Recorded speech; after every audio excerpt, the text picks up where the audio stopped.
What if I told you that entire cities in the UK have a lower life expectancy than some of the poorest countries in the world? In 2025, some areas of Britain are confronting a brutal reality: they are falling apart. Not in a metaphorical sense, but literally. Economies are collapsing. Streets are becoming deserted. Hospitals are overwhelmed, and thousands of families are caught in a relentless cycle of poverty with no clear way out. Blackpool now faces one of the highest death rates in England. In Middlesbrough, 1 in every 3 children lives below the poverty line. And in parts of Dundee, drug overdose rates are some of the worst in Europe. This isn't a scene from a dystopian film. It's real, and it's happening right now. Why are these places falling apart? Is it due to government neglect, economic changes, or something deeper, something no one is willing to talk about? In this video, we'll be looking at 10 UK cities struggling to survive in 2025. You'll hear the statistics, the stories, and the reasons why these cities are on the brink of collapse. But there's a twist: some of these cities were once thriving industrial powerhouses, full of hope and pride. So, what went wrong? Stick around to learn more, because understanding what's happening in these cities may reveal the future of the UK. Number 10, Leicester. Leicester, once a booming hub of textile manufacturing and cultural diversity, is now facing a crisis that few could have predicted. In 2025, this East Midlands city is struggling with overcrowding, rising unemployment, and a crumbling post-Brexit economy. Let's start with the housing issue. According to the latest council data, over 7,000 households in Leicester are on the social housing waiting list, and the number continues to rise. Overcrowded flats with multiple families living under one roof are becoming increasingly common. People are living in storage rooms, garages, and even sheds, places never meant for habitation. Brexit instability has made things worse. Many factories that once employed thousands have either downsized or closed. Leicester's once thriving garment industry has drastically shrunk, leaving behind a legacy of economic destruction and a rising tide of joblessness. The unemployment rate here is among the highest in the region, and for many, even low-paid jobs are out of reach. Adding to the crisis is the healthcare situation. NHS services in the city are overwhelmed. Local reports show that GP surgeries are turning away new patients, and emergency response times are worsening. Meanwhile, air pollution caused by dense traffic, outdated infrastructure, and poor urban planning are among the highest in the country, making asthma and other respiratory conditions worse. Then there's the issue of trust. A series of illegal factory scandals, labor exploitation, and wage violations have stained the local economy and shattered community morale. Residents feel abandoned by national leadership, left to survive in a system that no longer works for them. Leicester is on the brink of collapse, still rich in culture and history but dangerously close to becoming unlivable for many. And what's even more troubling? It's just the beginning. Number 9, Luton. Luton, a town once celebrated for its manufacturing spirit and cultural diversity, is now facing an urban crisis spiraling out of control. In 2025, it's no longer known for car production or its international airport buzzing with opportunity. Today, it's more famous for gridlocked traffic, housing chaos, and rising social unrest. Let's talk about housing first. Luton has one of the highest homelessness rates in the country. Local shelters report that entire families are living in temporary accommodation for years, sharing bedsits and even cars. Rent has skyrocketed, while wages have stagnated, and public housing can't keep up. But that's not all. Racial tensions are mounting. Luton's rich ethnic mix has always been its strength, but now, under pressure from poverty and poor integration policies, divisions are growing. Hate crimes have risen, and community cohesion is crumbling. The sense of unity that once defined Luton is disappearing. Meanwhile, the job market is in disarray. Since the pandemic and Brexit, many major employers have relocated or collapsed, leaving behind a vacuum. Local businesses are struggling, and the unemployment rate, especially among young people, is painfully high. In terms of infrastructure, the town is falling apart. Roads are full of potholes, public transport is overstretched, and youth services have been slashed. Young people have fewer safe spaces, contributing to rising crime and gang activity. It's no longer just about statistics, it's about real lives spiraling out of control. The people of Luton deserve better. They deserve attention, investment, and a future.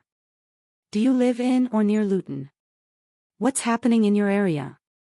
Leave a comment below and share your experience. And if you want to help raise awareness about these hidden urban struggles, hit the subscribe button. We're just getting started. Number 8, Newport. Newport in 2025 feels haunted by a kind of silence, an eerie quiet in a city that was once a proud industrial hub. Walking through the city center, you can see the story: shuttered shops, broken benches, and graffiti-covered walls that speak to frustration. This isn't just about statistics anymore. It's about a town losing its heartbeat. Public services are under extreme pressure. The local hospital faces frequent bed shortages, ambulances often remain stuck outside for hours, and in a cruel twist, the very people working in healthcare, nurses, porters, cleaners, can't afford to live decently. Some are even relying on food banks between shifts. Schools are fragile. Teachers are stretched so thin they've become administrators, counselors, mediators, and babysitters all at once. Budget cuts mean fewer staff, outdated technology, and overcrowded classrooms. Kids from low-income homes are falling through the cracks. Some have even stopped showing up altogether. Meanwhile, Newport's opioid crisis has worsened. Overdoses are up, and dirty drugs are cheap and widespread. You see the signs everywhere: bodies slumped in corners, needles in cracks, and sirens wailing too often. But perhaps the hardest thing to watch is the resilience. People in Newport are still showing up, still pushing back. They organize, feed each other, raise each other's kids. They're doing the work that the institutions have stopped doing. Newport isn't just struggling, it's slowly bleeding out. And if you're not paying attention, you might miss the fact that hope itself is crumbling, brick by brick. Number 7, Dundee. Dundee in 2025 is a city of contradictions. On one hand, it's hailed as a digital hub, home to cutting-edge biotech firms and a flourishing video game industry. But on the other hand, it's drowning in one of the worst drug epidemics in the UK. The contrast couldn't be more stark. You can walk 10 minutes from a tech incubator, and you'll find yourself in neighborhoods where addiction and poverty dominate everyday life. Local outreach workers describe Dundee as two cities stacked on top of each other, with the bottom one collapsing. Drug overdose deaths remain among the highest in Europe. In some neighborhoods, it's not unusual to find children stepping over used needles on their way to school. The problem isn't just the drugs, it's the hopelessness, the unemployment, and the breakdown of the community ties that once held everything together. There's also a hidden housing crisis. As demand in the tech side of the city increases, housing prices have soared. But wages haven't. Longtime residents are being pushed out of their own neighborhoods, replaced by luxury flats they can't afford. This isn't just a problem in London anymore, it's spreading. Mental health services are overwhelmed, and waiting lists grow longer every month. Emergency teams are stretched too thin to respond quickly. Those who fall through the cracks often never make it back up. Yet the headlines continue to call Dundee a rising star, especially for investors. But behind the shiny offices and innovation districts are real people struggling to survive. A city should lift everyone, but in Dundee, the divide between progress and poverty is widening too quickly. If a place marketed as the future suffers this much, what does that say about cities already left behind? Number 6, Bradford. Bradford has always been known for its resilience, working-class grit, tight-knit communities, and deep cultural roots. But in 2025, that resilience is being tested to its limits. Start with education.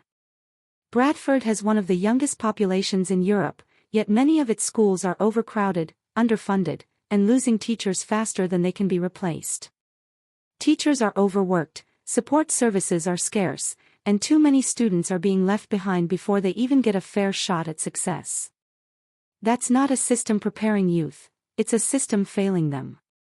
Youth unemployment is another quiet crisis. With few jobs available, and even fewer that match qualifications, young people are stuck. Some drift into low-wage gig work, while others, more worryingly, fall into criminal networks that offer something society can't, a sense of identity and a steady income. Once they're in, it's nearly impossible to escape. The cost of living is hitting hard. Food banks are overwhelmed, and council support is stretched thin. Energy bills continue to rise, forcing families to make impossible choices between heating and eating. In one of the UK's most deprived cities, where financial strain leads to daily anxiety, the mental health crisis is becoming more alarming. Domestic abuse rates have risen, and social services, underfunded and overwhelmed, are barely hanging on. It's a domino effect, and the pieces keep falling. Yet Bradford still pulses with culture. You can feel it in the markets, the food, and the festivals. But culture alone can't fill empty stomachs or fix broken systems. Bradford doesn't need pity, it needs policy. And if we keep ignoring cities like this, we won't just lose potential, we'll lose people.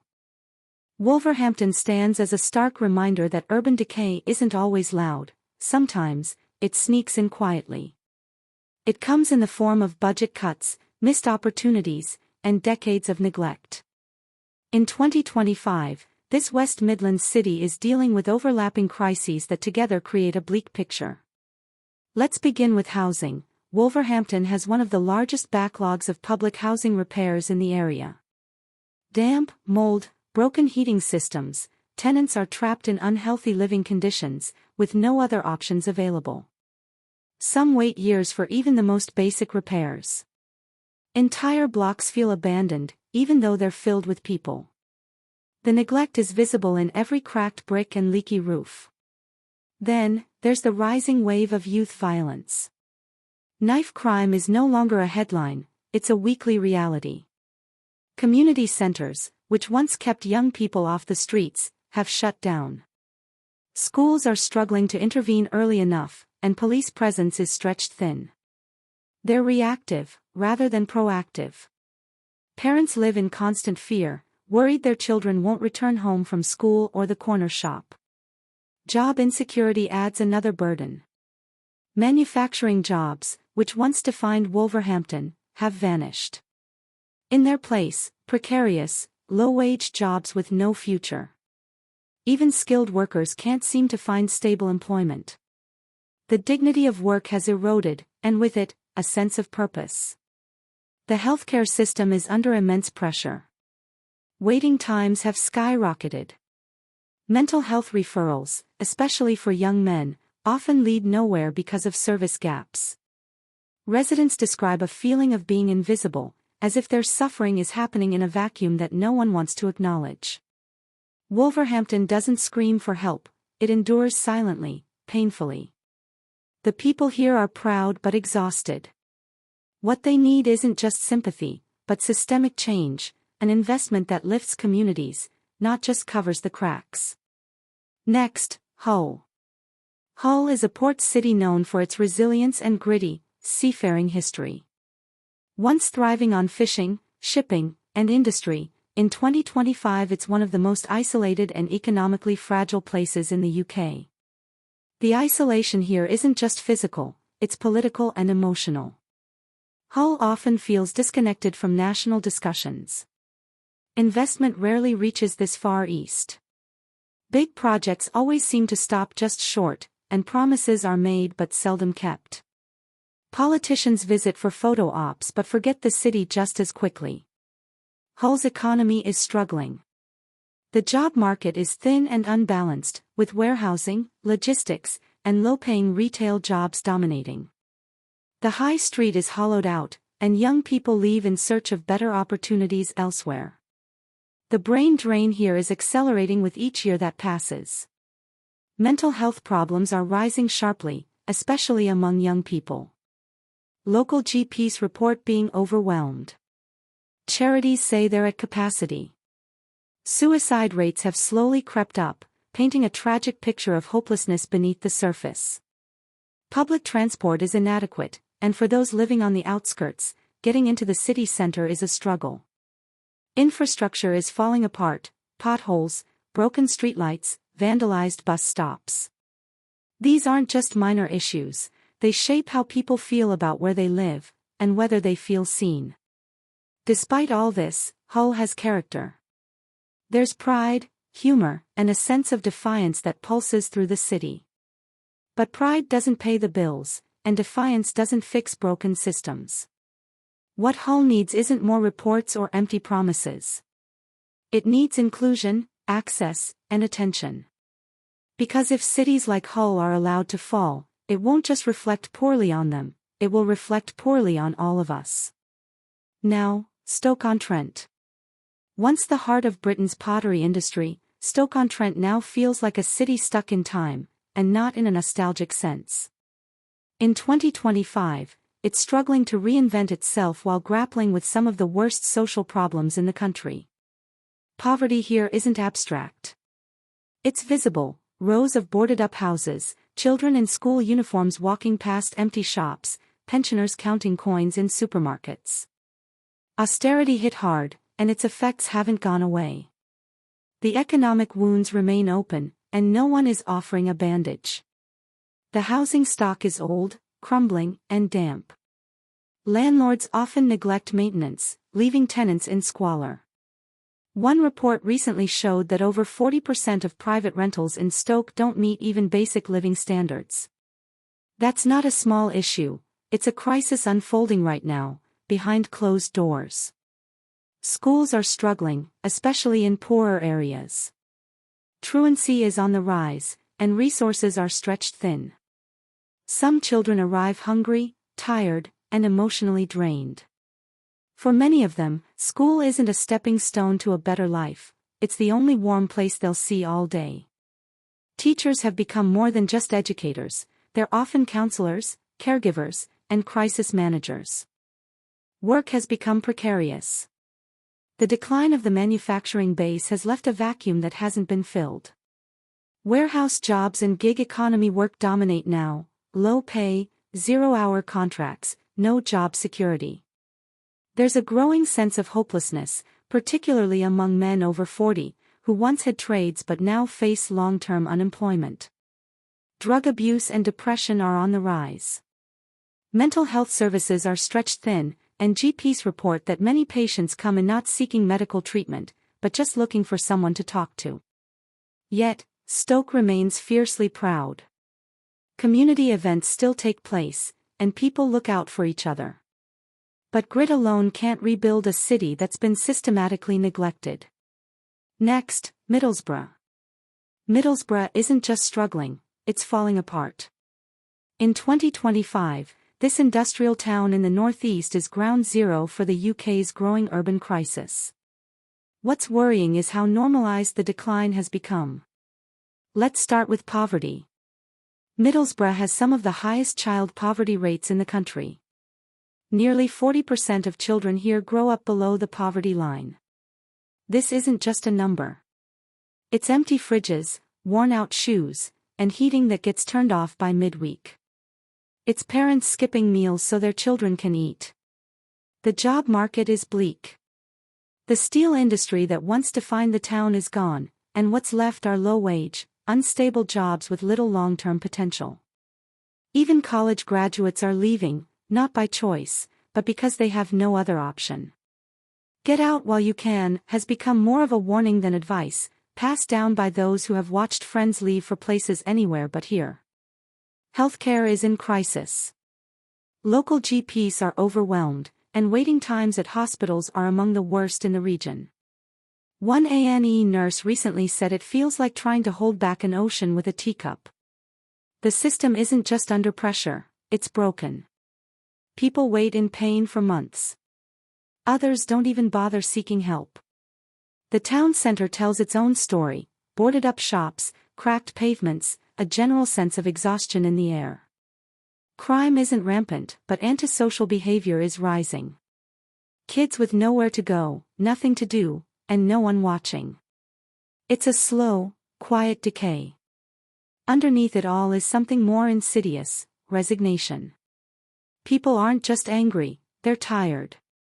They don't expect help anymore. They've stopped believing in promises. But make no mistake, Middlesbrough is in freefall.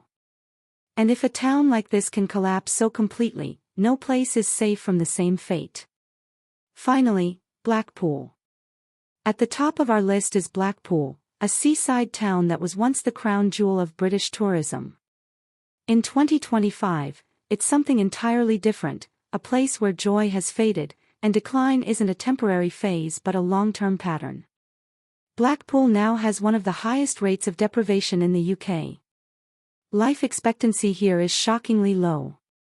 In some areas, men don't even make it to 60. Behind the glitzy lights of the famous promenade is a reality that couldn't be further from glamorous. Hotels that once housed holidaymakers are now emergency shelters. Children grow up in B&Bs meant for weekend visitors.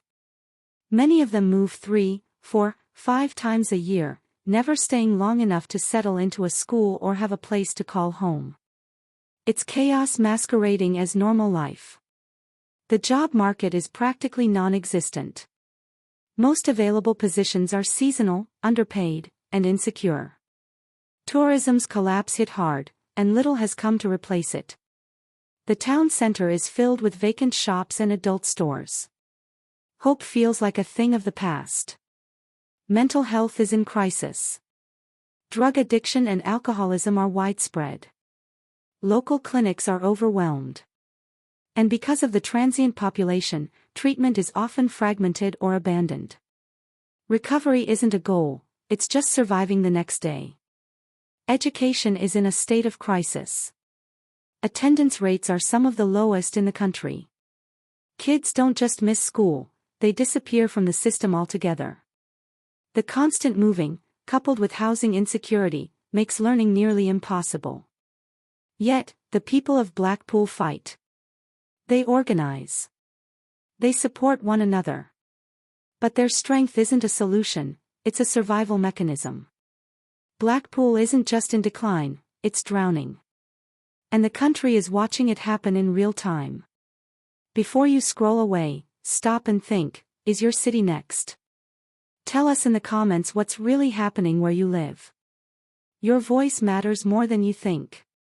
And if this video opened your eyes, check out our last one about how the UK's social fabric is quietly unraveling.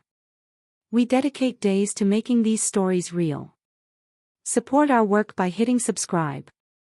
It's just one click, but it means everything to us.